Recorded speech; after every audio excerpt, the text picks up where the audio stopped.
नमस्कार, आपका बहुत बहुत स्वागत है। वक्त हो गया देवभूमि एक्सप्रेस का। खबरों की शुरुआत करते हैं। बड़ी और अहम जानकारी आपको देंगे देहरादून से है।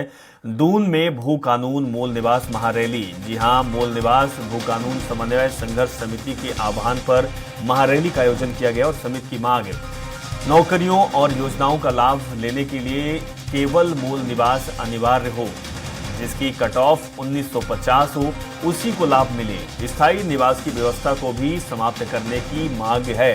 तो महारैली के लिए समिति को 50 से ज्यादा अधिक सामाजिक और राजनीतिक संगठनों ने समर्थन दिया। समिति की सरकार को चेतावनी।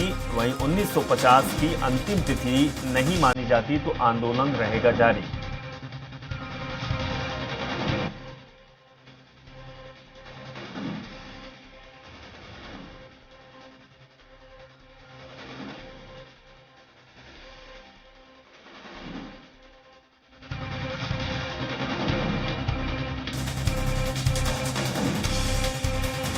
खबर आ रही है। अब सबसे बड़ी बात है कि 50 से अधिक जो सामाजिक और राजनीतिक संगठन हैं, उन्होंने रैली का समर्थन किया है। समिति ने सरकार को चेतावनी भी दी है। ये बड़ी जानकारी। भू कानून और मूल निवास को लेकर महारैली निकाली जा रही है, जिसमें कई राजनीतिक और सामाजिक लोग भी शामिल हैं। सुनील राज हमारे संवाददाता देहरादून से लाइव जुड़ चुके हैं, उनके पास चलेंगे। सुनील राज, जिस तरीके की तस्वीर आज सामने आ रही है, क्योंकि भू कानून को लेकर, मूल निवास को लेकर लगातार कई सामाजिक संगठन और राजनीतिक दल मांग रहे थे और कई पार्टियों ने समर्थन भी दिया था। आज क्या तस्वीर दिख रही है देहरादून की? जो दो बड़ी रैलियां थी, एक बीजेपी युवा मोर्चा की रैली थी और एक मूल निवास कानून और सख्त भू कानून को लेकर और उत्तराखंड के जो स्थानीय लोग वो सड़कों पर उतरे थे। ये जो मूल निवास और भू कानून को लेकर मांग कर रहे थे, हजारों की तादाद में सड़कों पर थे और परेड ग्राउंड से ये पूरी रैली शहीद स्थल पर पहुंची। इसमें हजारों की तादाद में लोग पहुंचे।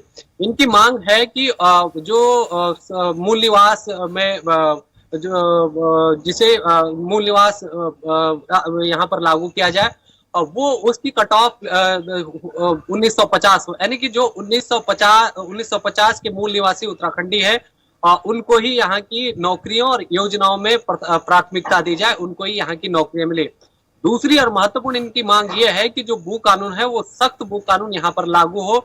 जिस तरह से धर्मांतरण कानून उत्तराखंड में लागू है, इसके अनुरूप भू कानून लागू हो।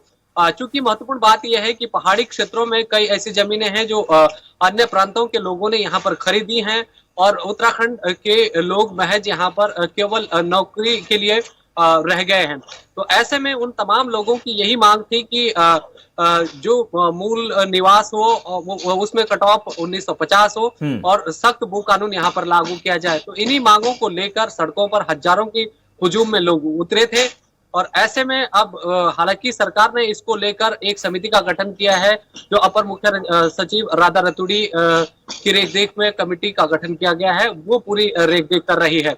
ऐसे में महत्वपूर्ण बात यह है कि जो दोनों समितियां भू कानून को लेकर जो रेखदेख करेगी, वो भी यही समिति करेगी, जिसमें सचिव कार्मिक और 4 सचिव और हैं, 5 सदस्यीय टीम बनाई गई है। और मूल निवास को लेकर भी यही कमेटी रेखदेख करेगी। जो सुझाव आएंगे उसी के अनुरूप काम किया जाएगा। हालांकि जो आपने भी लेकिन सुनील, जो तस्वीर आपके माध्यम से हम दर्शकों तक पहुंचा रहे हैं कि बड़ी संख्या में लोग हैं, हाथ में बैनर लिए हुए हैं, पोस्टर लिए हुए हैं, तख्तियां लिए हुए हैं, उनका मांग कहीं ना कहीं भू कानून को लेकर है। लेकिन सवाल ये भी है कि कई जो राजनीतिक दल हैं और कई सामाजिक जो संगठन है, वो भी भू कानून को लेकर आगे बढ़ रहे हैं, आवाज मुखर किए हुए हैं। लेकिन सुनील राज, सरकार की क्या मंशा है इसको लेकर? इस पर सरकार ने अपनी स्थिति पहले ही स्पष्ट की है, चूंकि इसमें एक समिति का गठन, 5 सदस्य समिति का गठन किया है, जिसकी अध्यक्ष अपर मुख्य सचिव राधा रतूड़ी को बनाया गया है और सचिव कार्मिक इसमें सदस्य हैं। तो ये 5 सदस्य समिति तमाम सुझाव को देखेगी कि किस तरह से इसको बेहतर बनाया जाए। चूंकि अगर भू कानून की बात करें, ये दर्शकों के लिए बेहद जरूरी है कि जब पहली निर्वाचित सरकार उत्तराखंड राज्य में बनी थी, तिवारी सरकार, तो उसमें 1 साल के भीतर ये भू कानून आया। उसमें खामियां पाई गई। तो खामियां उसमें ये थी कि भाई पहाड़ी क्षेत्रों के लिए अलग कानून बनाया जाए और मैदानी मूल के जो शहरी क्षेत्र, नगर निगम और नगर पंचायत और ये जो नगर निगम के दायरे हैं, उनमें जो जनसंख्या का घनत्व था उसमें बाहरी लोग जमीन खरीद सकते थे, लेकिन वो 500 वर्ग मीटर से ज्यादा नहीं खरीद पा रहे थे। तो इसको फिर खंडूरी सरकार ने और सख्त बनाया और नगर निगम और नगर पंचायतों में इसको और कम कर दिया, इसका दायरा महज 250 कर दिया गया। तो उसके बाद भी जब त्रिवेंद्र सरकार आई, त्रिवेंद्र जी सरकार ने इसमें संशोधन करके पहाड़ी क्षेत्रों के लिए पूरी तरह से द्वार खोल दिए। तो ऐसे में जो संघर्ष समिति बनाई गई, संघर्ष समिति ने तमाम बारीकियां देखकर इसको लेकर कई लोगों के सुझाव भी लिए। भू कानून की जो समिति बनाई गई है, अब ये इसमें लोगों का कहना है कि जो ये तमाम सारे बाहरी राज्यों के जो लोग हैं वो उत्तराखंड में तो जमीन खरीद रहे हैं, लेकिन यहाँ के युवाओं का भला नहीं हो पा रहा है और उत्तराखंड की सारी जमीनें बिक चुकी हैं। तो ऐसे बिल्कुल में बिल्कुल सुनील राज, अभी हम उत्तराखंडी लगातार देख रहे हैं कि जब से बीजेपी की सरकार बनी है तो इन्वेस्टर समिति हो रहा है और बाहरी लोगों को कहीं न कहीं अपने राज्य में बुलाने का एक न्योता दिया जा रहा है, इन्वेस्टमेंट हो रहा है और इसके साथ ही व्यापार को भी बढ़ाया जा रहा है। लेकिन जो मूल निवासी उत्तराखंड के हैं उनको एक जो मेन हक होना चाहिए, उनके पास मूल निवास नहीं है, भूमि का प्रमाण पत्र नहीं है, बहुत सारी जो नौकरियां निकलती हैं या फिर सरकारी योजनाएं होती है, उनसे तो वंचित रह जाते होंगे, अगर मैं सरल भाषा में आपसे समझना चाहूं तो। जाहिर तौर पर, क्योंकि स्थानीय निवासी यही मांग कर रही है संघर्ष समिति की, स्थानीय निवासी 40 लाख से ज्यादा यहाँ पर बस गए हैं और सभी के लिए अस्थायी निवास प्रमाण पत्र लागू किया गया है। तो जो मूल पहचान है उत्तराखंड वासियों की, जिन्होंने यहाँ के लिए संघर्ष किया, पहाड़ी राज्य अगर होगा तो यहाँ के अनुरूप यहाँ पर योजनाएं बनेंगी और धरातल पर विकास होगा, उसके अनुरूप होता हुआ नहीं दिखाई दिया, ये उनका कहना है। उनका ये भी मानना है कि इसमें 1950 के मूल निवास को लागू किया जाए ताकि यहाँ की नौकरियों में, यहाँ के तमाम योजनाओं में उनको लाभ मिल सके, यही उनकी मांग है। और उनकी मांग यह भी है कि अगर इन तमाम पहलुओं पर राज्य सरकार काम नहीं करती है तो आगामी के दिनों पर इसी तरह प्रदर्शन जारी रखेंगे। लेकिन सुनील राज, सरकार की तरफ से तो ये कहा जा रहा है, क्योंकि जो भारतीय जनता युवा मोर्चा के उपाध्यक्ष है उन्होंने कहा है कि अगर कोई ऐसी बात है, क्योंकि भू कानून सबका हक है, मूल निवास सबका हक है, अगर इस तरीके की कोई चाहिए होता है, कुछ उनकी मांग होती है लोगों की, जो आज संगठन, जो सामाजिक कार्यकर्ता, राजनीतिक दल जो रैलियां कर रहे हैं, तो सीएम धामी इनकी बात को सुनते हैं और उनको मिलना चाहिए। तो क्या हम ये समझ सकते हैं कि जो आज रैली निकाली गई है, इतने संगठन साथ में हैं, राजनीतिक दल साथ में हैं, भीड़, ये हुजूम जो दिख रहा है, तो क्या सरकार मांग जो हो रही है उसको पालन करेगी? सरकार भू कानून और मूल निवास लाएगी? इस पर यह समझने की बात है कि इस मामले में सरकार ने एक समिति का गठन किया है, जैसा मैंने आपको पहले बताया। जी बिल्कुल। ये पूरी रेख करेगी और यही समिति की रिपोर्ट के आने के बाद, उसके बाद इस पर निर्णय लिया जाएगा। इस पूरे प्रोसेस में अभी समय लग सकता है, लेकिन अन्य जो संघर्ष समिति है और अन्य राजनीतिक दल हैं विपक्ष में, वो ये कह रहे हैं कि सरकार केवल समिति खेलती है। लोकायुक्त के मसले पर भी समिति का गठन हुआ, उसकी रिपोर्ट अभी तक नहीं आई, उसका क्या हुआ।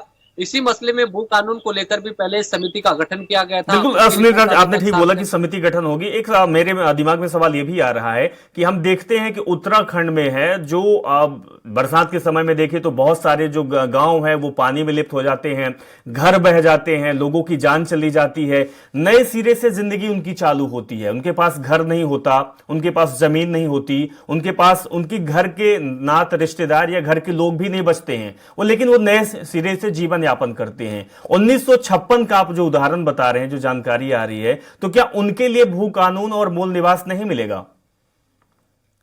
जाहिर तौर पर इस मामले में भी संघर्ष समिति का यही मानना है कि जो 1950 के मूल निवासी हैं उनको ही यहाँ की नौकरियों में और उनकी योजनाओं में उसका लाभ मिले। लेकिन जो एक महत्वपूर्ण बात आ रही है कि उसके बाद के जो अस्थायी निवास प्रमाण पत्र है, उनको अस्थायी निवास प्रमाण पत्र दिया जाए, हक उनका भी ना मारा जाए। हाईकोर्ट के भी यही निर्देश थे कि 2001 से पहले जो उत्तराखंड में बसे हैं उनको यहाँ का अस्थायी निवास प्रमाण पत्र दिया जाए। उस पर भी हाई कोर्ट ने राज्य सरकार को कहा था। लेकिन जो 2000 के बाद उत्तराखंड में बसने शुरू हुए वो यहाँ के मूल निवासी नहीं हैं और उनको अस्थायी निवास का भी यहाँ पर लाभ नहीं दिया जाना चाहिए, ऐसा संघर्ष समिति का मानना है। तो कुल मिलाकर कहा जा सकता है, जैसा आपका सवाल है कि बरसात के दिनों में उत्तराखंड के हालात आपदा से ऐसे ग्रस्त रहते हैं कि जी। कहीं न कहीं उत्तराखंड वासियों को एक फिर से नई जिंदगी की शुरुआत करनी पड़ती है। तो इन तमाम चीजों से जूझते हुए जो यहाँ ग्रास रूट पे काम करते हैं, यहाँ के जल जंगल जमीन बचाए हुए हैं जी। बरसों से, उनको ही यहाँ उसका लाभ मिले, चाहे वो नौकरी में हो या फिर उन तमाम योजनाओं में हो।